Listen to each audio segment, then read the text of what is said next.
All right, people, good afternoon. What is going on? Happy Tuesday. Still in the victory afterglow, but quickly dissipating as we turn our focus towards the big game coming up this weekend. First, though, let's go through the post-mortem for the rooting guide. That's kind of what I've taken to calling it. You look at the most recent week of football and you filter things through the lens of what happened that affects the Seahawks one way or the other. So, obviously, now that we're past the trade deadline, more games don't really mean much to the Seahawks, so we're going to blow through some of this fast, but we're also starting to get down to where things are really serious, and the games that do matter to the Seahawks matter a lot. Now, the Thursday game is a good example of a game that doesn't really matter at all to us. Raiders and Broncos, far, far away from the focus of any Seahawks fan at this point, I think, so not much I can say about that one. Moving on after the break. All right, guys, let's take a minute so I can tell you about Sleeper, a one-stop shop for all your sports needs. You can celebrate and chat on sports games in real time with other users. You can get the fastest scores, blazing fast sports news and sports alerts right at your fingertips. And of course, you can use Sleeper to play in fantasy leagues and win real money on picks contests. This is the way sports were meant to be enjoyed together. So download Sleeper today. Use promo code SBN to get up to a $100 match on your first deposit.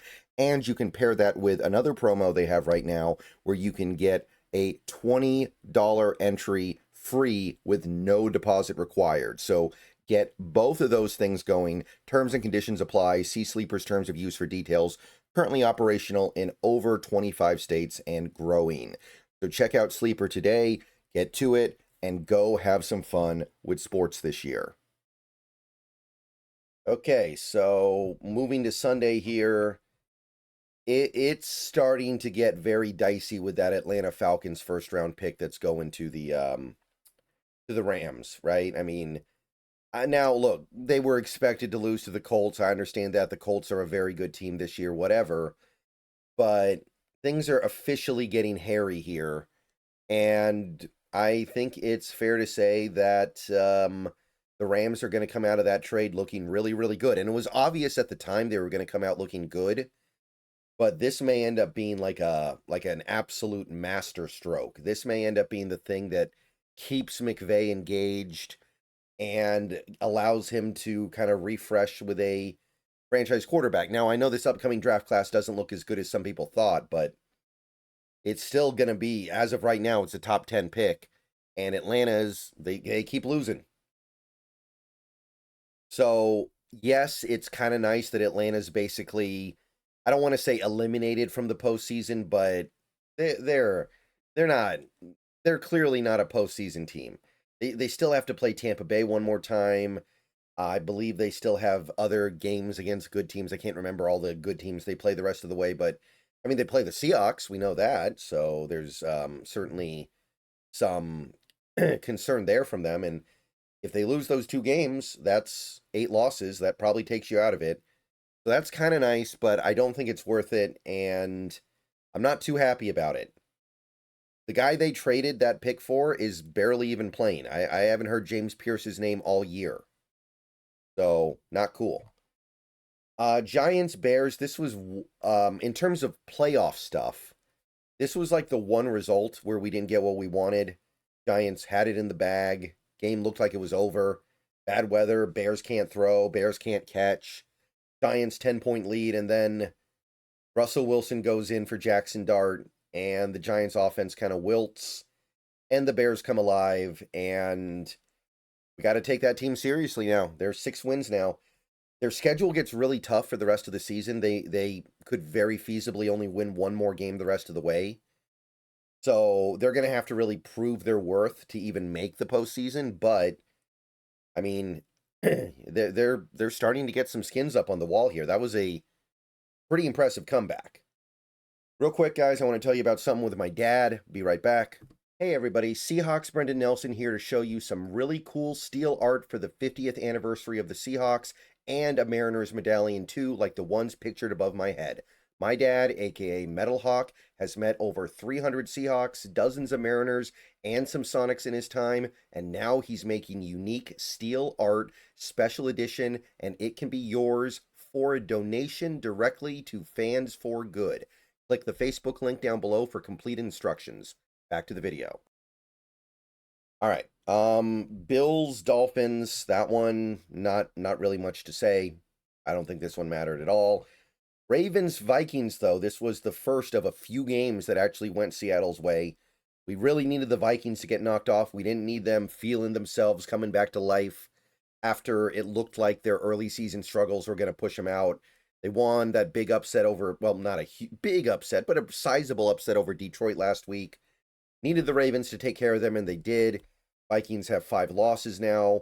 They still have to play Green Bay. They still have to, I think they get Detroit again. So they are, I mean, they're going to have a tough road, and a game like this goes a long way in helping.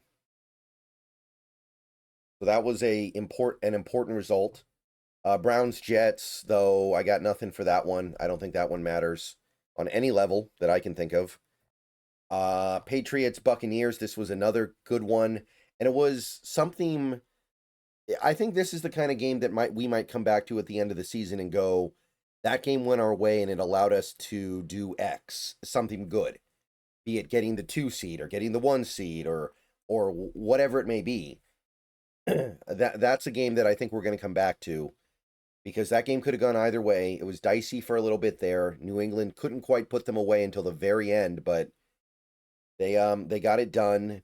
Pushes Tampa Bay down. They've got all those injuries. They're still winning despite that, but if we can just get them to drop a couple more games down the line, and I do think that that's a reasonable expectation, then I think we can outrace them even with them having the tiebreaker. So that was a very important result to get, and I'm really happy we got it. Also very happy about this one. Now, this one's less likely to be important because Carolina is clearly more of a wild card contender if they're anything. But I don't want to dismiss the possibility that the Seahawks are going to end up competing for a wild card spot. Like that can happen. Well, we don't want to aim for it, but it may end up being where we land. Unfortunately, we're division mates with what looks like the only really other good team in the NFC. So push the Panthers down, open up more possibilities below the division winners with the wild card spots. And this was a really good one for them to lose, because that's one of the easiest games they're going to have the rest of the way, right? They're playing the Saints at home right after the Saints traded Rashid Shaheed. They just made this switch to Tyler Shock a couple weeks ago. This is the opportunity for Carolina to, if anything, get on a roll, and then they just outright lose. So not only did they lose, but you're feeling like they can't be a real team at this point. Jaguars, Texans, I already kind of talked about how this game didn't really matter. We beat both teams. The Rams beat both teams, and the Niners lost to both teams. So you're not gaining strength of victory with one result or the other. So Texans win, but not really much to say about it. Rams, Niners. Now, I would have preferred the Niners win. I certainly wasn't expecting it.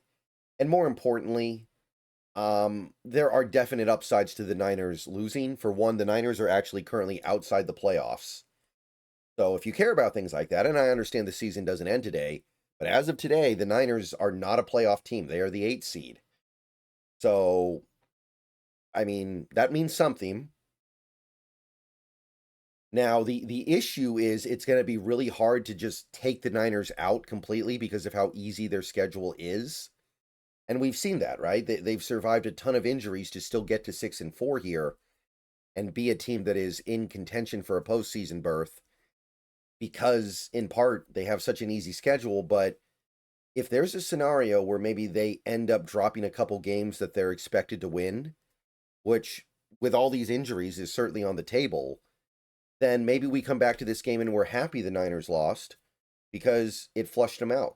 And you flush out teams like the Niners, there are not going to be that many playoff spots left, or playoff teams left to take the remaining spots. So it kind of depends on how things go the rest of the way.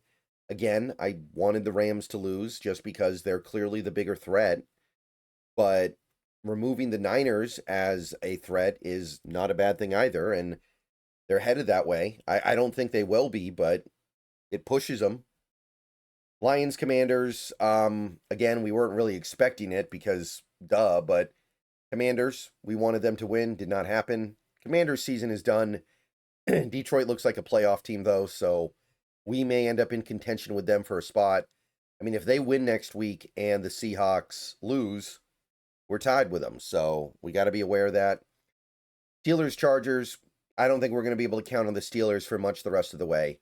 Like I've said before, we want them to win games because they're a team that lost to us, so it helps strength of victory, but it's not happening. Yeah, that team is not very good. And I think that maybe we're not quite there yet, but we have to kind of be real about that week 2 win. It's still a good win because you went on the road and got it. But we may end up looking back on that win as kind of a kind of a whatever win, like a win that in hindsight you got and you were expecting to get and you should have gotten whatever. So I'm hoping the Steelers can right the ship a little bit and push up our SOV a little bit, but well, the team that I saw Sunday night, they're going to struggle to get to 9 wins.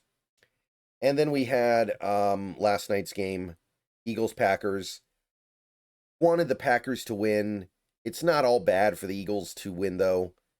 Again, I mean, it did take us out of the number 1 seed, right? Like, we had the number 1 seed for a day there, and then the Eagles took it back because they won, because of their conference record being better than ours. But it's not all bad for Green Bay to get pushed down as well. Right now, Green Bay looks like a playoff team and not much more. And, I mean, that's okay. That could definitely help in seeding. That could definitely help in a hypothetical wildcard race. So, not all bad. But overall, I think the big picture is, unlike last week, which was a week where a lot of the fringe playoff NFC teams kind of sparked to life, this was a week where a lot of them kind of fizzled. Like right now, and I know that we're changing our perspective every week, but that's the nature of sports. Eagles, Seahawks, Lions, Buccaneers, and Rams, those are the only teams that really look stable right now in the NFC. Right? Maybe the Bears, you'd say, but again, look at the Bears' schedule. Things are about to get tough for them. They could feasibly be a pretty decent team and still end up losing all their remaining games except for one. Like that's not unreasonable. They could have a good second half and still end up like 8-9. Now, Green Bay does look like a playoff team, but they don't look stable at all. That offense is very stagnant right now. Jordan Love is not developed beyond what he was his first year as a starter, I feel like. Niners, with all the injuries, there's nothing stable there. And it's very hard to take a team like Carolina seriously after they lost by 2 scores to New Orleans at home. The J.J. McCarthy stuff going on in Minnesota is kind of disqualifying almost. And then you got the teams that are definitely out of it right now, like Dallas, with that defense, no way, no how. Arizona, I mean, I think we kind of knocked them off for good. And Atlanta, I think they're pretty much done. So it feels like there are 5 stable playoff teams in the NFC, and Seattle is one of them. And right now, that is all you can ask for. We'll ask for more as the season winds down, of course. But right now, that's the place you want to be because this team has shown they can win on the road, no problem. If we have to go to Philly to win a game, then, I mean, I'd rather play the game at home, but I know that we don't need to have it at home. If we have to go to LA or Detroit or Tampa or even Green Bay, then I'm not saying we will win those games, but I have belief that this team can find a way to win those games because they keep finding a way to do it. So I'm going to believe in them. They've proven themselves on the road as much as any team possibly can, pretty much. All right, so that's it. Things are looking good, people. Things are looking good. We'll have the opportunity to pass the Eagles at some point. We just got to keep winning. See you guys later. Go Hawks. Let me know what you think. More videos soon.